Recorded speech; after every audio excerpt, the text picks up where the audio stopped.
የኢትዮጵያንና የአማራን ፖለቲካ ለተከታተለው የኢትዮጵያ ኦርቶዶክስ ቤተክርስቲያን ላይ የሚፈጸመው ግፍ ስፔሲፊክ ተደርጎ በአማራ ሕዝብ ላይ የሚፈጸመው ግፍና በደል በኢትዮጵያን ሰው በሆኑ አድርባይነት የማይመለከታቸው የሰው ልጅ የሚያማቸው በሰው ልጅ የሚደርሰው ግፍና በደል የሚያንገበግባቸው ፈሪሃ እግዚአብሔር ያላቸው በየሃይማኖቱ ሙስሊምም ክርስቲያንም ሊሆኑ ይችላሉ። በዛች ምድር ላይ ኮቴያቸው ማንነታቸው እንዳይኖር ተደርጎ ስራቸው ሲነቀል እስር ቤት ገብተው ሲበሰብሱ ንጹሃን እውነት ነፍሳቸውን ለእውነት አደባባይ ላይ አሳልፈው ሲሰጡ በርከት ያሉት አብዛኛው ባይሆንም በእነዚህ በንጹሃን ላይ ሲሸቅጡና ሲነግዱ የሚውሉ በሶሻል ሚዲያውም በምድሩም በፋኖ ውስጥም በገቨርመንት ውስጥም በሁሉም በየአካባቢው የተሰራጩ የሰው ልጆች አሉ። እኔ አሁን መመልከት ያለብን ብዬ የማስበው ይሄ መንጋነቱ ጀግናዬ መሀይሙንም ደንቆሮንም ይሄ የቤት ሰራተኛዋንም ምንም ሁሉም የሰው ልጅ ደረጃ አለው። በሰው አምሳል የተፈጠረ በእግዚአብሔር እያልኩ አይደለም። የአስተሳሰብ ደረጃ አለው። የአስተሳሰብ የሚያስብበት ወታደር ላቡን ለማዳ ደሙ እንዳይፈስ ከፈለገ ደም በላብ ይተካል ይላሉ። ላቡን ያፈሰሰ ጠንክሮ የሰራ ሮጦ ማምለጥ ይችላል፣ ነገሮችን መወሰን ይችላል። በእውቀት ደረጃ ያልተሻለ ቦታ ላይ ተቀምጠ ከሆነ በእውቀታቸው የተሻለ ቦታ ደረጃው የተቀመጡት ሰዎች የሚያዩበት አንግል የተመለከቱበት ከሰው ተቀላቅለው የኖሩበት ለሰው ልጅ ምን ያስፈልገዋል የሚለውን ነገር ጠንቅቀው ያውቃሉ ማለት ነው።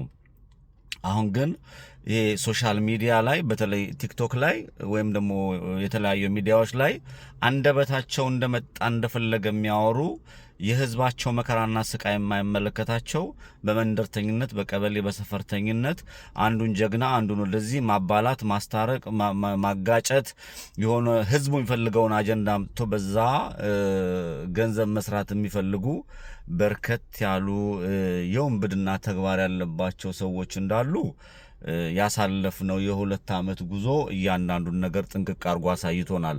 እኔ አማራው ስፔሲፊክ አድርጌ አማራውን ነው መናገር እንፈልገው። አንዳንዶቹ የነ ጆሃርን ተሰብስቦ በአደባባይ ማውራት እነሱ ለአንድነት ቆመዋል ምናምን የሚለውን የሚናገሩ ሰው አማራዎች አይቻለሁ። ዋው ልዩነት ቢኖራቸውም በአንድነት ተቀምጠው ነው እሱ አይደለም። እኔ ይሄኛውን የምመለከተው ሌላ የሞት ድግስ ከፊት እንደሚመጣ ነው። የሰው ልጅ አስተሳሰቡን የሰው ልጅ ህሊና መግራት የሚቻለው በእውቀትና በምክንያታዊነት ሜክ ሴንስ የሚያደርግ ነገር ጭንቅላቱ ላይ ስታስቀምጥለት ነው። ካልሆነ መገዳደሉ መጨፋጨፉ ይቀጥላል። በተለይ ከሁሉም ከአማራም ከምንም ክልል በበለጠ በጣም ችግር አለ ብዬ የማስበው በኦሮሚያ ክልልና በኦሮሚያ ክልል ውስጥ ነው። የሃይማኖት የጎሳ ልዩነት የሰፈርተኝነት የመንደርተኝነቱ እዛ አካባቢ ይሰፋል ብዬ ስለማስብ ማለት ነው።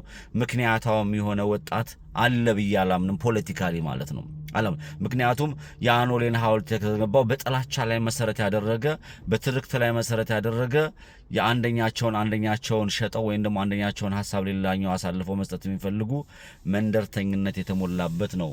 ይሄንን ስል በአማራ ውስጥ የለም እያልኩ አይደለም።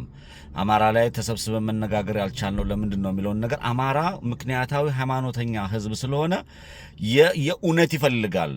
ሌባውንም አሰሱንም ገሰሱንም የተሸክሞ መሄድ አይፈልግም።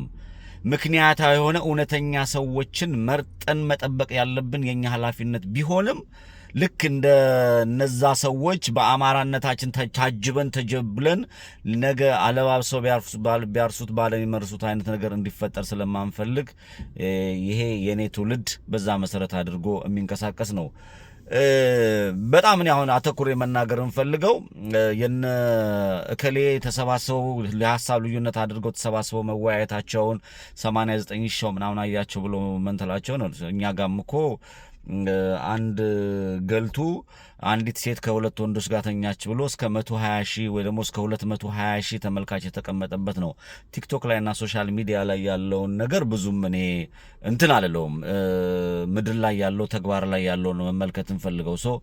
በጣም በርከት ያሉ በእውቀት ማነስ የታወቁ ቁጭ ብለ ሐሳብ ብሰጣቸው ሐሳብ የማይቀበሉ ነውረኝነትን እንደ ጀግንነት የሚቆጥሩ ከተለያዩ ከገጠሪቱ ክፍል ይወጡ እንደተናገርኩት የህሊና ወይም ደግሞ የእውቀት ችግር ያለባቸው ከሰው ጋር እንዴት ነው መኖር የሚቻለው፣ የሀገር ስፋቱን ጥልቀቱን፣ አብሮ መኖር ምንድነው፣ ረዥም ርቀት ማየት የማይችል ጭንቅላት ያላቸው ሰዎች ሶሻል ሚዲያው ላይ የ5G ኔትወርክ እና አፓራተስ ይዘው ስለለፈለፉ ያ ልክ ነው ማለት አይደለም። እኔ እንደ አማራ መሻገር ያለብንን ፈተና መድረስ ያለብን ደረጃ ደርሰናል። እያንዳንዱ እርስ በርሱ ይሄ ሲሸቀጥ ሲነግድ በሰው ደም የአማራ ህዝብ ጥያቄ ትክክለኛ ስለሆነ ምክንያታዊ ስለሆነ ሲሸቅጥና ሲነግድ የነበረው በሰው ደም ሲያላግጥ የነበረው ዋጋ የሚከፍልበት ጊዜ እየመጣ ነው ብዬ አስባለሁ። ባለሀብትም ሊሆን ይችላል፣ ወጠምሻ ዱርዬ ሊሆን ይችላል፣ ቀበርቴ መንደርተኛም ሊሆን ይችላል፣ ምንም ይችላል። እያንዳንዱ ግን እውነት ለመናገር የዘራውን ያጭዳል። የኢትዮጵያ አምላክ አለ ብዬ አምናለሁ። የኢትዮጵያ አምላክ አላት ብዬ አምናለሁ። የአማራው አምላክም አለው ብዬ አምናለሁ። ምክንያታዊ ህዝብ ስለሆነ በዛ ደረጃ የህዝብን ጥያቄ እየጠመዘዝን የህዝብን ሐሳብ እየወሰድን እንሸቅጣለን፣ እነግዳለን። መንደርተኝነት፣ እኔ ጎንደሬ፣ እኔ ጎጃሜ፣ እኔ ወለዬ፣ እኔ ሸዋዬ አንደበታችን አውርተን የሰዎችን የራቁት ገላ የሰዎችን ሐሳብ የሰዎችን አላስፈላጊ ነገሮችን በመያዝ በብልጠት ተሻግሬ እሄዳለሁ ማለት የሚያበዛ የስግጥና ስብስብ ያለበት ቡድን አለ። ያ ቡድን እንግዲህ ላለፉት 2 ዓመታት አማራው ክልል ላይ የጤና ተቋማት የለም፣ የትምህርት ተቋማት ተዘግተዋል፣ የሕክምና ተቋማት የሚያገለግሉ ዶክተሮች፣ ነርሶች ተሰደዋል፣ አስተማሪዎች ዋጋ እየከፈሉ ነው ያሉት፣ እውነተኞች ዋጋ እየከፈሉ ነው ያሉት። የአማራ ፖለቲካ አሁን ቆም ብሎ ላለፉት 2 ዓመት ምን ስናደርግ ነበር? እነማን ምን እያሉ ነበረ?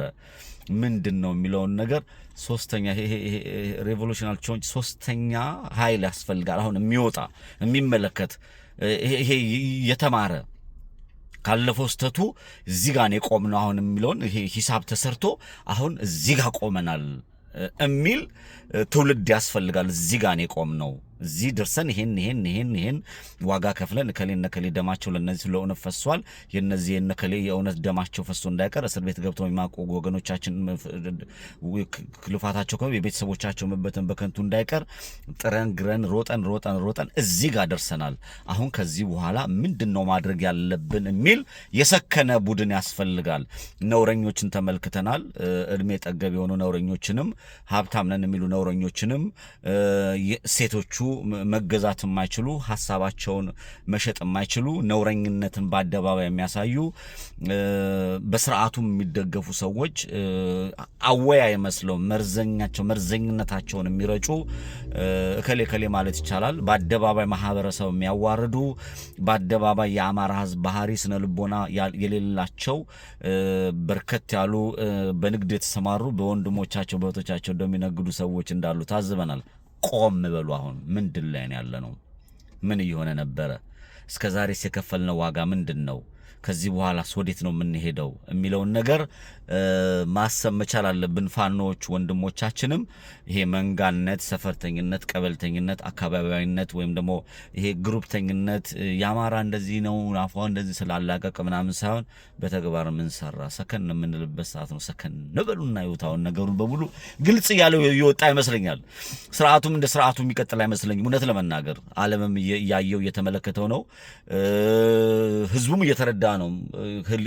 በውሸት እኮ ዘላለምን ስትነዳ አትሆንም። ውሸት እየደራረብክ ህዝብ ላይ በሄድ ቁጥር እውነተኞች ወደ ላይ እየፈነቀሉ ብዙሃኖቹ ምክንያታዊ የመጡ ቁጥር ስርዓቱ ላይ ወንበር ላይ ስልጣን ላይ ተቀመጥኩ የሚለው ዋጋ ይከፈላል። በቤተ ክርስቲያን የሚፈሰው ደም በቤተ ክርስቲያኖች የተሰገሰጉ የስርዓት ደጋፊዎች ብዙ እውነት ያለው ሚሊዮን ኢትዮጵያኖችን ውሸት ማድረግ አይቻልም። ሚሊዮኖች እውነት ያላቸው በፖለቲካውም በሃይማኖት ውስጥም በማህበራዊ ህይወት ውስጥም በኮሚኒቲ ውስጥም በተለያየ ዓለም ላይ ተሰራጭተው ያሉ እና ስለ እውነት መንገድ ወዴት ነው ብለን ለእውነት የምንቆምበት ሰዓትና የመጣንበት መንገድ ብዙ የሚያስተምረን ነው ብዬ አስባለሁ። ጫጫታው፣ ጋጋታው፣ ይሄ በእውቀት ማነስ የሚታወቁ ሰዎች፣ ሰው ጤፉ የሆኑ ሰዎች፣ የፖለቲካ ስንቅ የሌላቸው ሰዎች በእርግጥ ላይ ሰፍረዋል። እነዚህን ዝንቦቹን አስወግዶ ንቦቹ እንዲተኩ ማድረግ ነው።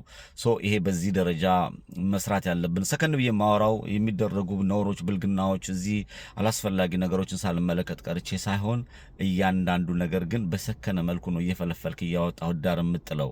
ሶ እየጠራ እንደሚሄድ ተስፋ አረጋለሁ። እናሸንፋለን፣ ተስፋ አለኝ። አትጨነቁ፣ አትሸበሩ። ስለዚህ የአማራ ፋኖ እንቅስቃሴ፣ የአማራ ህዝብ እንቅስቃሴ ያሸንፋል። ድለኛ ነው። ድሉ የኢትዮጵያውያን ነው። የትኛውንም ብሔር አማራ ህዝብ አልጠላም። ለመኖር የህሉና ትጉል ለሚያደርግ ህዝብ ስለሆነ ማለት ነው። በዛ ደረጃ እያያችሁ የምትሄዱበትን መንገድ ለመላው አማራ ህዝብ፣ ለሌሎቹም ኢትዮጵያኖች የአማራ ህዝብ ከማንም ብሔር ጋር ጸብ እንደሌለው የኢትዮጵያ ኦርቶዶክስ ቤተክርስቲያን የምትጨፈጨፍበትን በስርዓቱ እየታገዙ የሚፈጽሙት ግፍና በደል የሃይማኖት ጸብና የሃይማኖት እልቂት መጥቶ ስርዓቱ እድሜ ነው የሚያራዝምበትን ባለስልጣን ስልጣናቸውን ይዘው የሚቀጥሉበትን መስመር እንጂ ለእውነት ለኢትዮጵያዊነት ሐሳብ ያላቸው ሰዎች ዋጋ እየከፈሉ ነው። ልጄ ሀገር ማለት ሰው ነው የሚለውን ነገር የዶክተር በድሉ አጀራ መዝሙር ግጥም ስሙት እና ሰው ማለት ሀገር ማለት ሰው ነው፣ ሰዎቻችንን እንጠብቅ የሚል መልእክት አለኝ። ይሄ ውርጋጡና ወርበላውን ወደ ዳር አድርጉት። ለእውነትና እውነተኛ ስርዓት ያለው የአማራ ህዝብ ያሸንፋል። ድል ለፋኖ።